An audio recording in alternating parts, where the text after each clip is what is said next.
You're listening to the Liberty Talks podcast with your host, John Douglas. Today we have special guest, teenage political activist, Bradley Cooper. We have to find a way to talk and have dialogue and be tolerant between other views. You have to have open dialogue, and that's where free speech is so important. Consent's a very important thing, and today in the Me Too movement, it's been very important because I think it's really opened up a lot of eyes. I think we should get away from this hookup culture and get back to relationships, because when you have a relationship, you have that communication, you have that connection. If you committed sexual assault, it doesn't matter when it was, you should be held accountable for that. However, we have to make sure that we actually make sure they committed sexual assault, and we have to make sure that all allegations are verified. They'll put in these programs thinking that it'll help everyone, but what they forget is that the pathway to hell is paved with good intentions. And I think that's what this whole movement is all about anyways, is trying to be open to ideas.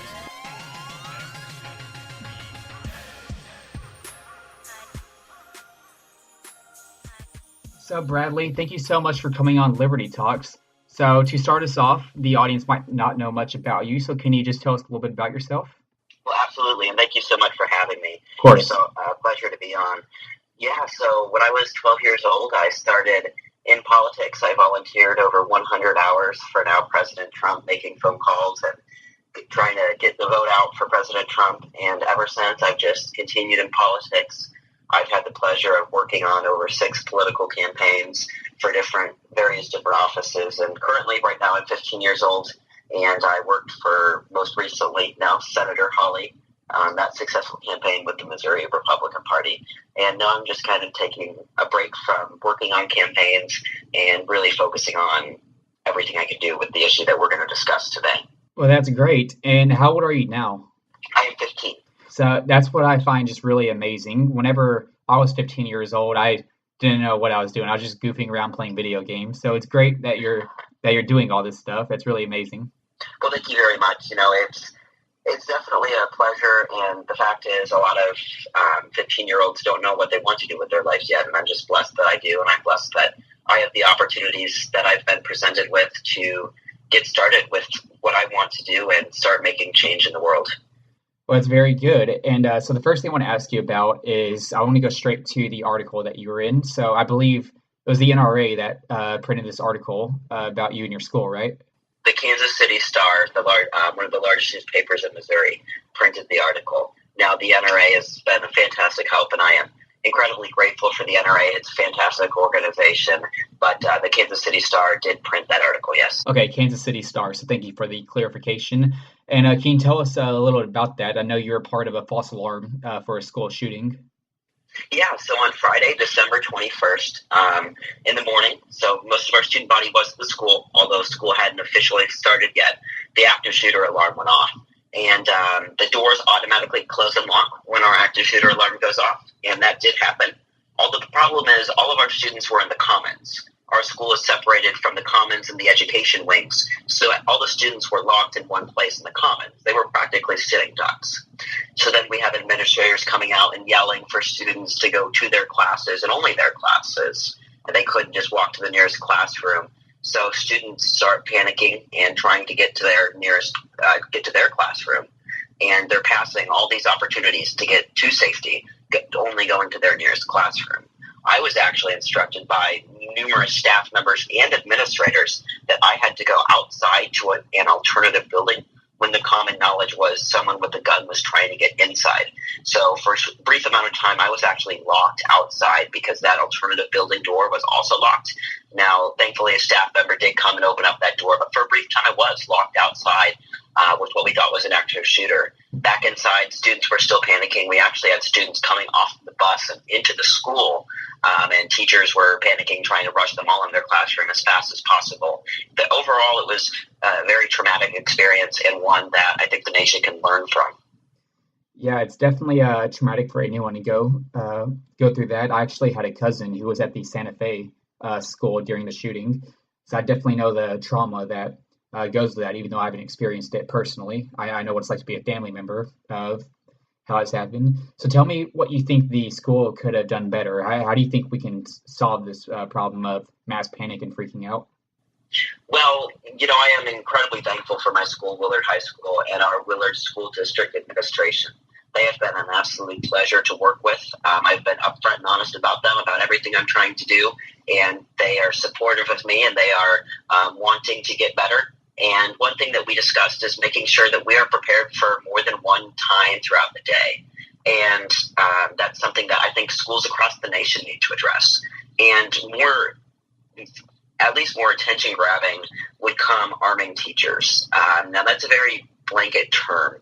Arming teachers, in my mind, is putting them through rigorous background checks, lots of training and tests, and then allowing the teacher to conceal carry in the classroom.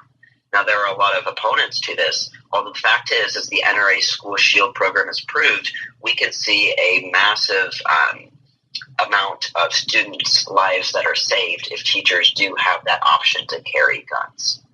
That's great. And so you think it would indeed work?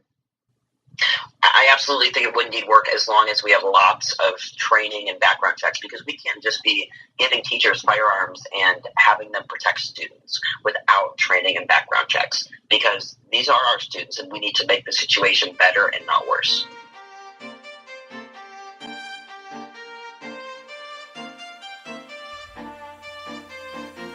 You're listening to Liberty Talks Podcast with Michael Anderson and John Douglas. Follow us on Twitter at Michael4Freedom and at Real John Douglas. Subscribe and listen to the show on Spreaker, SoundCloud, and YouTube. Liberty Talks Podcast is brought to you by all of our musician contributors and musical producers, including Shamari and Jarrell Beats.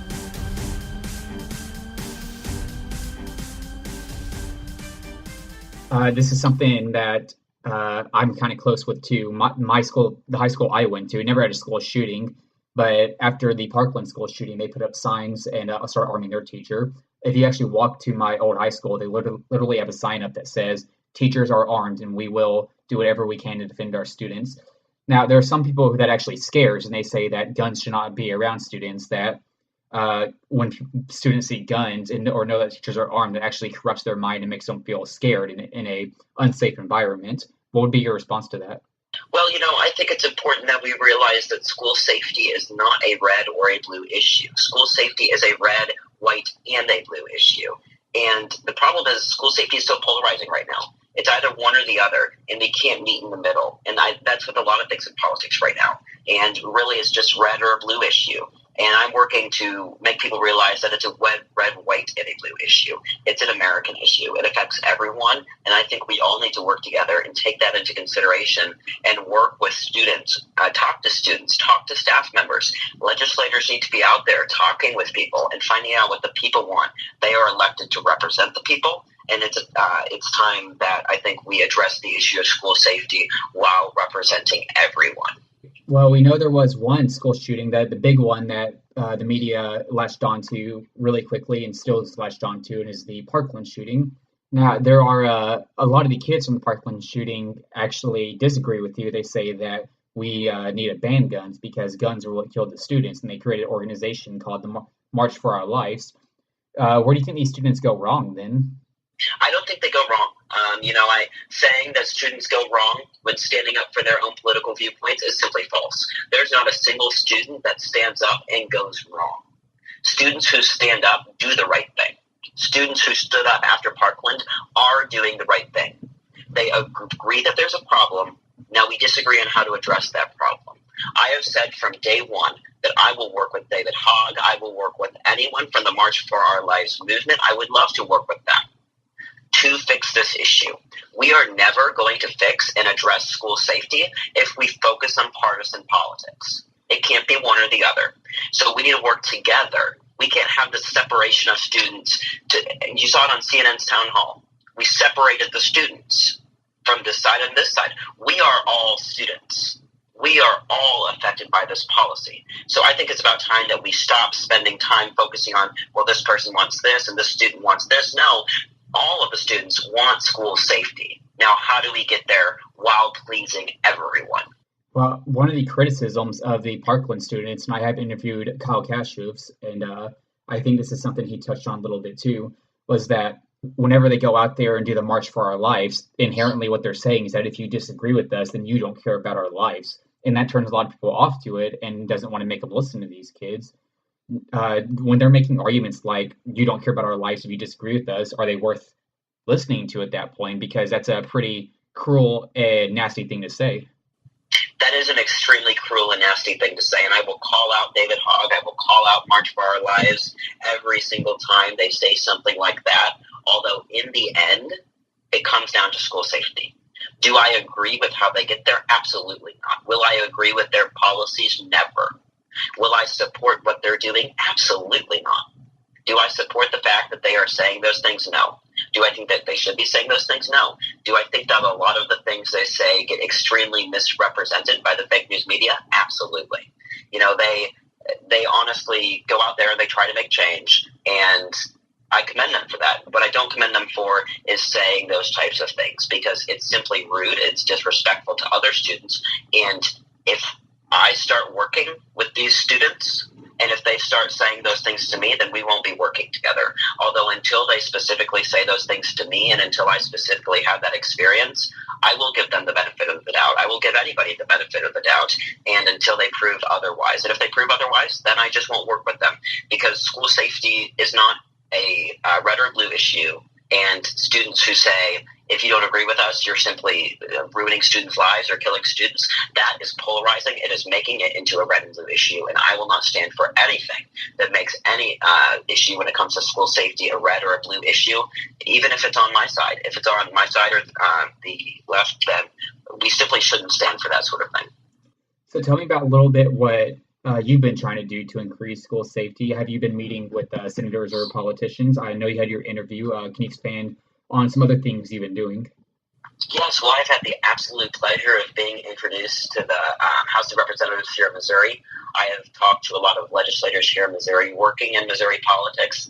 I did have a lot of contacts in Missouri legislation, so that's great. But right now, I'm really focusing on what we can do on a national level. Missouri is going to address these issues. The state of Missouri is going to do a great job at addressing these issues, although there's still 49 other states. So now I'm trying to address this on a national level. I'm trying to gain national traction and really focus on the fact that this affects not only the state of Missouri, but all 50 states in the great country of America. So we need to come together to work on this on a national level. And if other people want to get involved, how should they get involved? What advice do you have for them? Well, you know, as soon as I decided I wanted to get involved, I was coming home on the bus that evening, and I was like, you know, I really think I need to do something about this. And it took about a month. I was in contact with journalists. I was in contact with Ryan Moore, who actually wrote the article on the Kansas City Star. Fantastic job, by the way. Ryan writes a lot of great stuff. We see that it took a long time. It took almost a month to go from the incident happening to even the first article about it being published. And I think the one thing I would say is never give up. It all happened so fast. One day we thought we weren't going to get published, and the next day I have people calling me wanting to do interviews. So, I mean, it really goes fast, but at the same time, it takes a long time to get there. So I spent about just a month just on my phone constantly, actually spending a lot of time on social media direct messages. I would just direct message everyone and anyone, hey, this is what happened. How do I get involved? How can I help out? How can I make awareness of this issue and share my story? And a lot of people said no. There was a lot of no's. There was a lot of people that just left me on open and didn't respond. There was a lot of people who had no interest in helping me. If you reach out to 3,000 people and 3 of them respond, those 3 people are enough to do what I'm doing, because that's what happened to me. I reached out to well over 3,000 people and only about 3 of them responded. And so there's going to be a lot of no's. There's going to be a lot of no's with everything. But in the end, if you keep trying, persistence is everything. Just keep on doing it, keep on tweeting, keep on Instagram direct messaging, and eventually you will for sure get involved. And students who want to get involved with what I'm doing, I would absolutely love that. My social media is Bradley Cooper Mo, and please feel free to follow and then message me on there. I would love to hear from you and get involved have you get involved with me, because this is definitely a movement. It's not a one-person thing. It's anyone. And even if you're not a student, feel free to contact me, reach out to me, and I would love to work with you. Well, thank you so much, Bradley. And I definitely advise anyone who wants to get more involved or who has any questions to definitely reach out to Bradley. He's pretty easy to find, like you said. And thank you so much for coming on. Well, thank you so much for having me, and I look forward to seeing what we can do together in the future.